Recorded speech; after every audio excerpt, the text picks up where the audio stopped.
And we look at applications, and it can be any type of process within those applications. But what are the specific things, like the main things that you guys look at? In the workplace, are you guys following the policies and procedures that they've put in? You know, so that's what we mostly do. I don't know if you have questions. Maybe I just want to know, where do the screenshots fit in to some extent? Because you guys have a million screenshots. Okay. Guys, just misleading you. We don't have papers.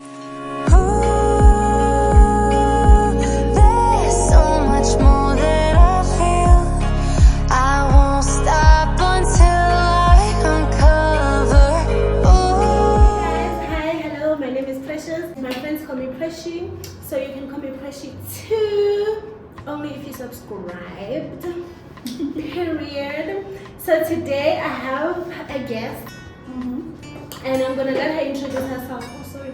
I'm gonna let her introduce herself, but I think you guys, if you are regular here, you already know her because this is not her first time on the channel. Welcome, Gifty. Oh guys, if you subscribe, you can call me Gifty, but if not, Gift.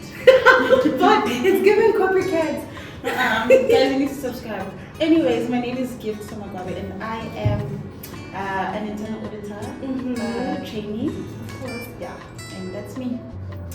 Yes, guys. I'm excited. So before I post this, I think I'm going to post videos where you guys will get to know me and what I do and what I have studied. So by now, if you're watching the series and if you've been watching, you already know about me. You know what I did, what I studied, you know what I'm doing, you know what's going on. So today I have a guest.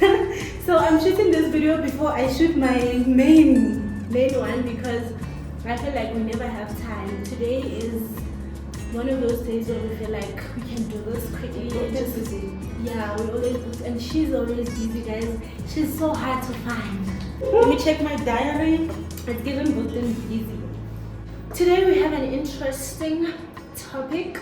I know I'm also going to learn today because I feel like I don't really know much about internal auditing. So today on this video, we're just going to understand the differences between IT auditing. You guys know that I am an IT auditor and she's an internal auditor.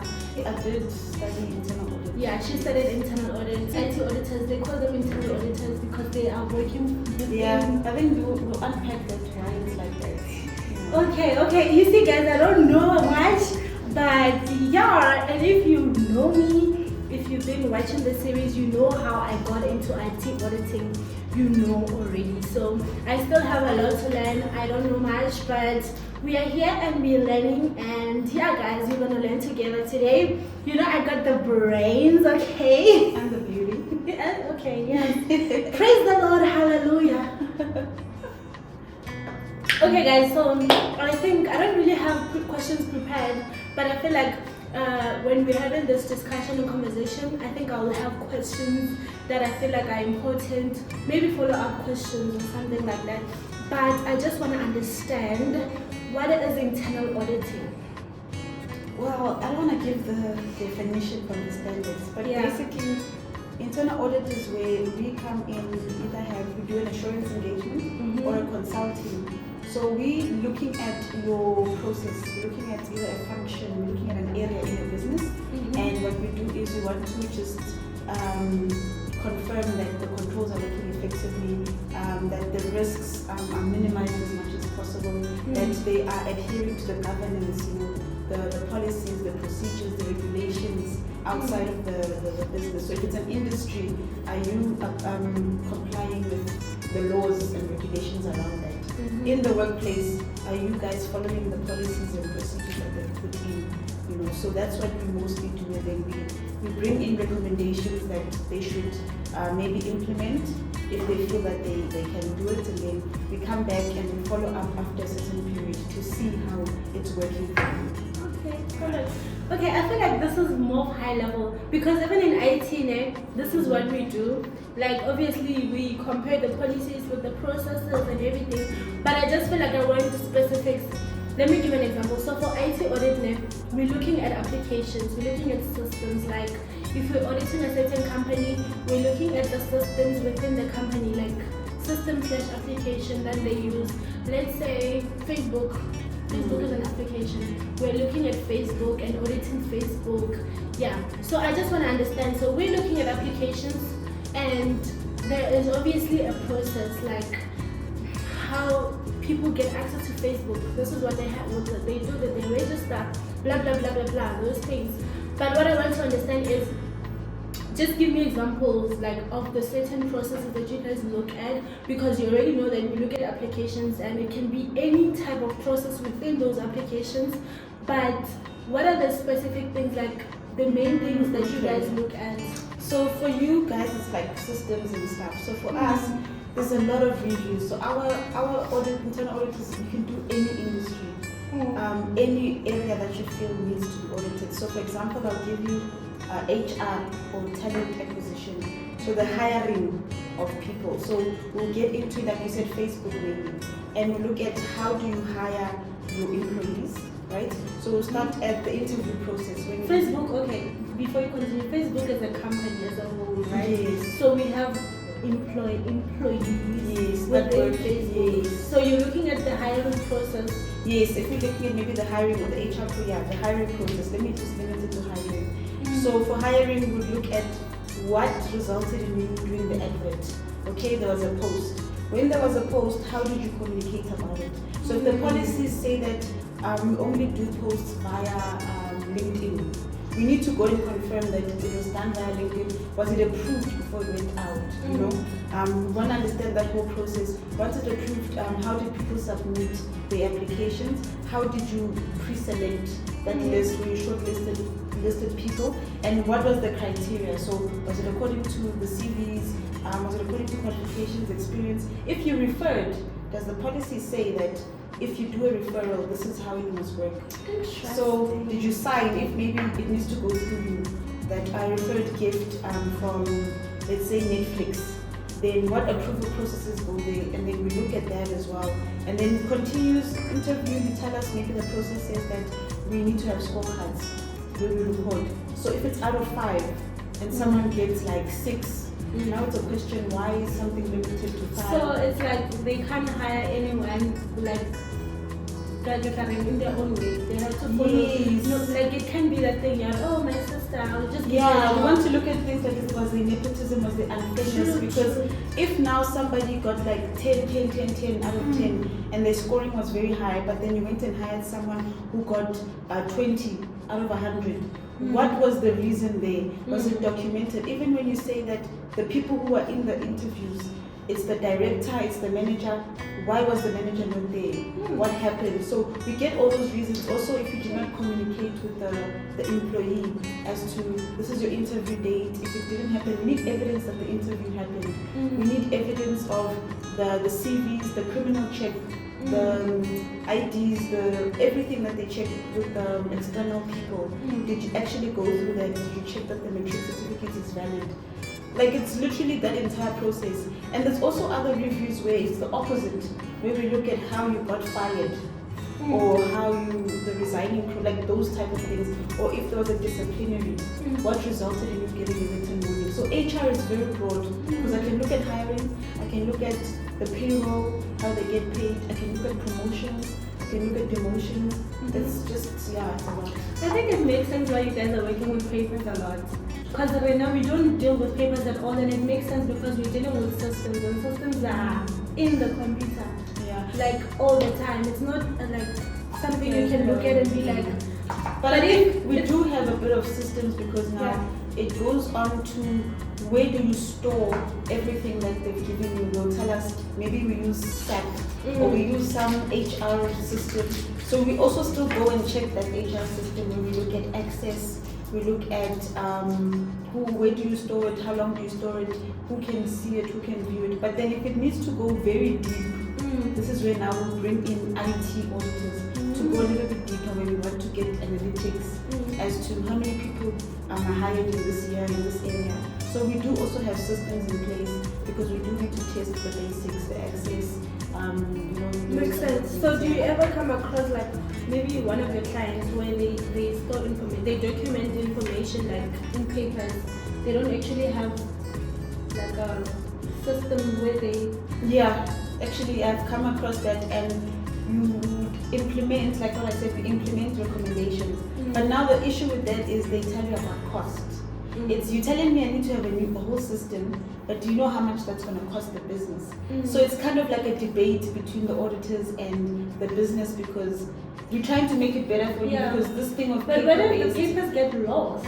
What does happen? What if they ban or something? Like but that's the issue that we're trying to put in, that you need to find ways. So now what they do is they either start implementing it in stages. It's like, okay, we can't bring in a whole system completely.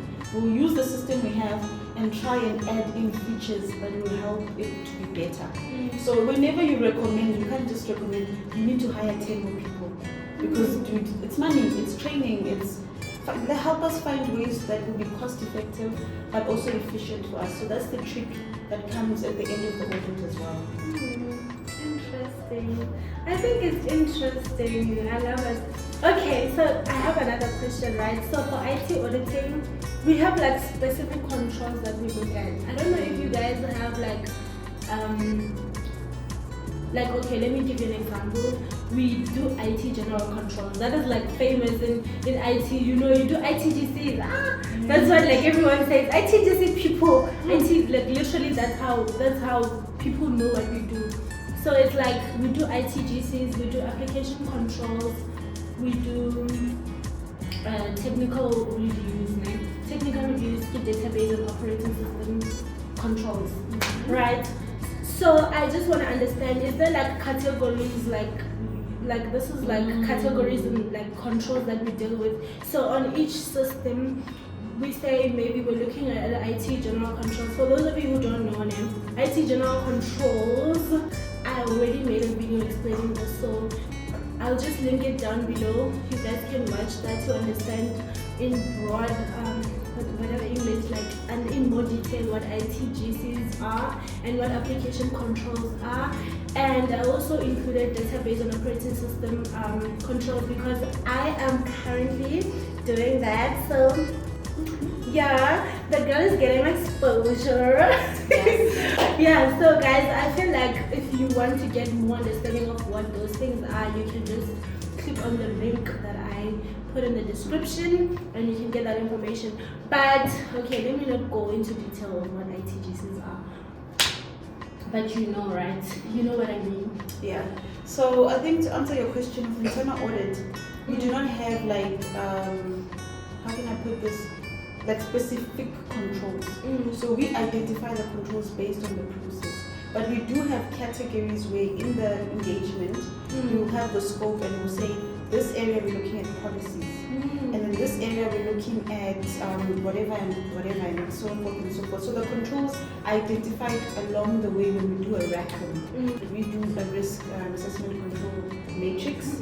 So that risk assessment control matrix helps us to identify everything that is happening, and then each process or each control will identify a risk.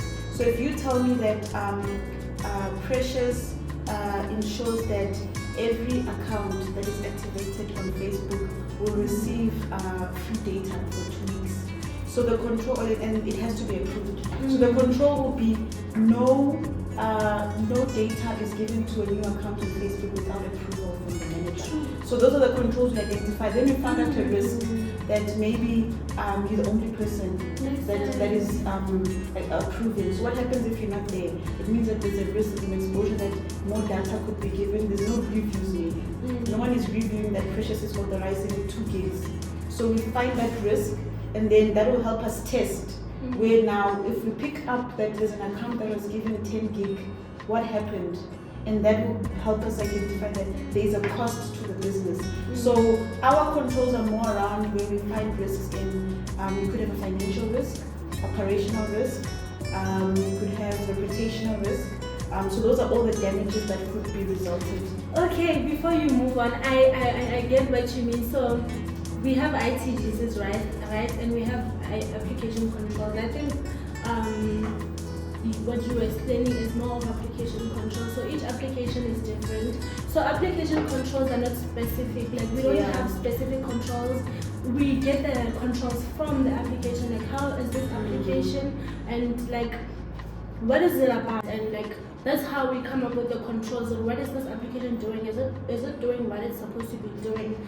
That's what we're looking at, because social media. Let's give an example, like Uber Eats app controls won't be the same as Facebook. Yes. You get what I mean? But Facebook can be the same as Instagram, because they they do the same things in a way.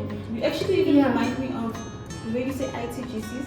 So with policies and procedures, we sort of have general controls, because it's because ITGCs are IT general control. So every engagement you check that, was the policy signed, was it updated annually, was it shared to the employees, how was it communicated, where is it stored? Those are literally general, but then the process itself, it becomes very specific. Yeah, that's why I'm saying personally I love doing application controls, because that's where you learn the most. Because with ITGCs you do the same thing, but even though the applications are not the same, you still test it the same way. You get what I mean? Yeah, so application controls you learn, because then you learn about each application, like what are the controls here, what are the controls, you get what I mean? So yeah, that's like, I prefer application controls more than ITGCs, because ITGCs are just like the same process. We test for terminations the same way, we do change testing the same way, we do access the same way. It's like, but it depends. Yeah, it depends on the control, obviously, because we'll ask them, okay, how is the access management process, like how are users granted access? Obviously the process might be different for each application, but we're still testing for access. You get what I mean? And there are like rules on testing access. How do we do access? Yeah, it's like that. So I feel like I get what you mean in a way. Yeah, I hope you guys get it, because it makes more sense to me right now. I hope you guys are getting it too. Yeah, what other questions do I have? So there's something called in-house, right? So in-house are people that work in the company itself, and they audit the functions in the company, which is literally the same, because every year they'll work around just their company. So what happens is, now when we come from one of the big four, an outside company, we are co-sourcing with the thing. So we co-source with the people there, or I think there's co-sourcing and outsourcing. So now they bring in internal auditors from maybe one of the big four to come and consult as well. So we would look at what they're doing. So we co-source, we look at what they're doing as internal auditors, and we also just work together. So remember, if they just auditing the bank, they can do anything, because no one else is going to really see how their work is being performed. But then when we come, we co-source, and now we'll be able to see what kind of audits are being conducted there, bring it together and make sure that it is as effective as possible. So it's kind of like trying to eliminate that thing of making internal auditors getting used to just doing the work on their own without any external assurance. Yeah. So that's sort of the difference. So in-house is if I go to, let's say, multi-choice or something, I can go there, I'll now be an in-house. I can go to, let's say, I'm just making up, like, let's say Nescafe or whatever. When I get there, I become an internal auditor there. So I'm just going to focus on the functions in that company. But then with the big four, we do everything. We go everywhere, we audit different areas. So when they have internal auditors, they are in-house, and then we co-source with them. That this is what you audited, can we work together on this is the scope, this is what we'll cover. So it's sort of that, yeah. So they just want to make sure that in their house, inside their house, there's also order. We're not just waiting for the people outside to come and check. Makes sense. I wish I had a friend in the core assurance team who can come and explain what the external. Yeah, the external. So the externals are more of, they don't look at the control. Okay. So the externals are more there to express an opinion on the financial statements. So they also depend on internal auditors, which is us, to sort of also help them or confirm that the controls are working effectively. And then what they do is they'll request for documents and invoices depending on what cycle they're doing. and then they want to confirm that everything that has been documented, when the financial statements are released for the year, does it say that you have inventory for 1 million?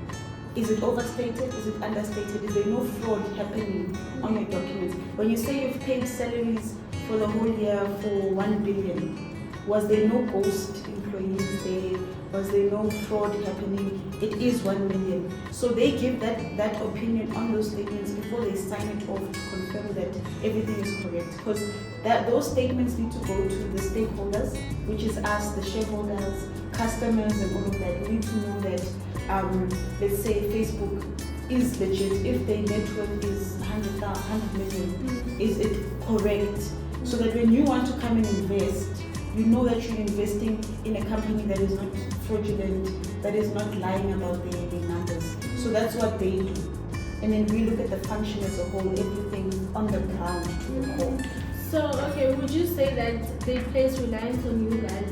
Or you guys do? No, we actually, at some point we do work together. They will place reliance on us because if we tell them that we looked at HR, as I said, and we confirmed that everything is running correctly, the signatures, people who are hired are correct, there's no ghost employees or people who have retired are still getting paid, then if they use that information as well to help them test for their documents to confirm that the people who are hired, who are getting paid 1 million in salaries, they do exist.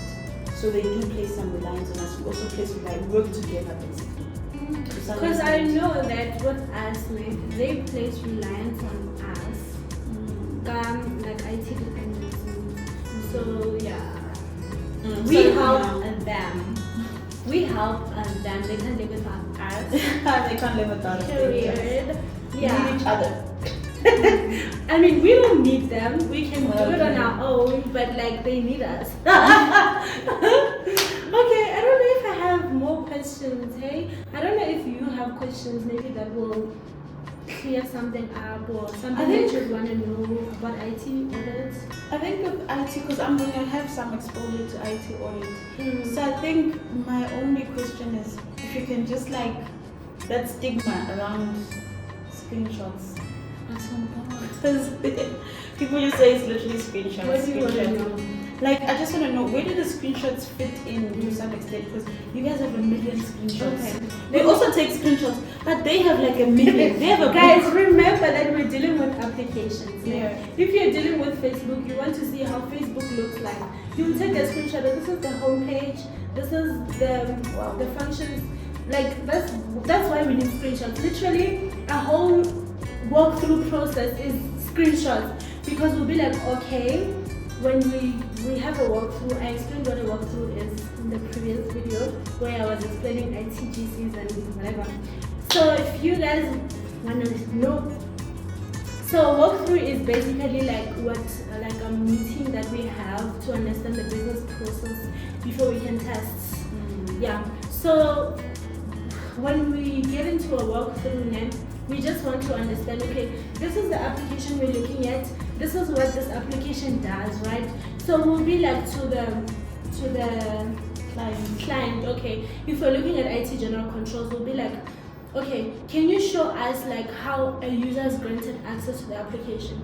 Then they will click on the application, take a screenshot, okay, they click into on the application, they sign in, and then you go to users or something, you go to access whatever how the system looks like, then they will say, okay, users will have to request for access, they will have to log a ticket to say, okay, this is the access I want. Then we'll say, okay, show us one example of a ticket, and then we'll take a screenshot of the ticket, or we might say, okay, just download it. If it's downloadable, mostly it is, then they will download it and send it to us, and that will be like part of our evidence to say, okay, for this user, access was requested on this date, and then after that, this who and who approved, because they'll say, okay, access has to be approved by the line manager and then by the business owner or application owner, whatever, and then you have to see all those things in the thingy. Sometimes we might even have to go to see that, okay, this ticket was locked, they take screenshots, because you have to see that this is the application, it is showing the everything, like the ticket that was logged, that access is granted to this user, this person approved it. It's like literally screenshots because we're dealing with systems. And for each and every process, if we're looking at application controls, let's say an application that they use to onboard new employees or new clients or new whatever, then we have to say, okay, how do you onboard a user? Okay, input the name of the user, they will show us, then we'll take a screenshot, okay, they input the name of the user, and then they add their date of birth, and then it will decline if the user score is this and that, and then it will show that they will input a score to say that if the score is below this, then it will reject. Then we have to see that, okay, it's saying no, we cannot add this user because the score is that, and then that will be evidence to show that, okay, this control works. Makes sense. Yeah, that's why we're dealing with screenshots a lot. Because guys, literally our lives depend on screenshots. But it's not that like we just do screenshots. No. We need the screenshots, obviously. If you guys are screenshotters like me, I screenshot a lot on WhatsApp. If Gift sends me 18 messages, I will screenshot and share on WhatsApp and be like, why are you sending me 18 messages? It's giving obsession or something like that. So yeah, it's giving you can't live without me. God. Yeah, guys, I don't know if that answers your question. No, it does. I'm looking forward to IT. I think you're gonna enjoy it a lot. I wish you all the best. I wish you the best time. Like, I hope you learn a lot, and don't go there with that mindset. You're not screenshots. Yeah, no, I just wanted to find out, but it makes sense now, so I'm happy. It makes sense, ne? I'm ready. Yeah, because you guys don't deal with screenshots. We do. A little, just not as much, because you don't deal with systems, but you have to sometimes. Yeah, we usually have screenshots when we do perfect examples, yeah. But we do take the screenshots, but only it depends on what the engagement is about. Because sometimes I sit in meetings and I'm literally screenshotting, but not as much as guys, during a walkthrough, this will be me, Katlang, screenshots, Katlang, what? This is literally, if you want to join IT Audit, just know that a lot of screenshots. I even have that, what's that thing called? The screen, whatever, on the laptop. Yeah, that screen. Yeah, that control S crop, whatever. That crop, is it like a... But you use a long way of screenshotting. No. There's another way. How do you screenshot? Do you literally do this? No, not that. There's this thing, I pinned it on my... There's another way where you just do this. It's called screen something tool. Yeah, I know it. But that's what you use the whole time. Yeah, I use it. That's a long process. I think it's I prefer it because you can choose which part of the screenshot you want. But the thing is, sometimes it goes very fast. So what you do is you just screenshot and it takes straight to the folder. There's a folder, it just stores everything for you. What's that? Okay, you tell me. Yeah. But anyway, guys, as we're learning and growing, we'll learn. But anyways, guys, I feel like, I don't know if you guys have any questions. Hey, I feel like I'm answered. I understand more what IT internal auditing is, and you guys can tell the difference. We deal with systems, they deal with processes, like specific processes and policies. We also deal with policies in a way when we're looking at password policies within a system, because each system has like password. You have to set up a password for each and every application. When you enter, we have to see, okay, the policy says that the password must be a minimum length of 18 characters. Is it like that? Like, we check that the password we do have that as well. Yeah, we check that. So the only policy that we look at, not the only one, we do look at a lot of policies, but for application, the most popular one is the password policy. I know that from marking. Characters change regularly, capital letters. Like unique, complexity, numbers, letters, capital letters, But yeah, guys, I hope through this, then if you're still confused whether you want to do internal audit or IT audit, you can just tell them, okay, I like screenshots, or no, I actually like papers. I'm kidding. Oh no, ma'am, there's systems. These companies use systems, but we want to see evidence. We don't even have paper. We literally see everything on the computer. No, I know. Where have you seen me carry files here? I don't It's have okay. No. It's okay. Guys, she's misleading you. We don't have papers. We see Okay, go everything. to her channel and learn about internal audit. She spoke a lot about it there in detail. You guys will learn a lot. That I can assure you. If you want to do internal auditing and you feel like that's your dream job, go to her channel and watch all those things. But if you want to be an IT girl, stick around, subscribe. There's more content coming, okay? Guys, thank you so much. If you're still watching until the end, I really appreciate it. Please do the most, support the channel. We're trying to grow. Guys, we've been trying to get to 300 subscribers. I hope by the time I post this video, we are at 300 and more. Please just subscribe and subscribe. But yeah, thank you so much, Gift, for honoring the invite and coming to explain all of this. Anytime. Of course. You should call me back when I get into IT and ask me. What? But you guys should tell me if I should bring her back, because I know I probably will for something else though, not internal auditing. But for now, bye. Bye guys. Oh, it was so fun. Yo, I learned a lot. It's so I'm not nice. gonna do screenshots. It's so nice always recording with you.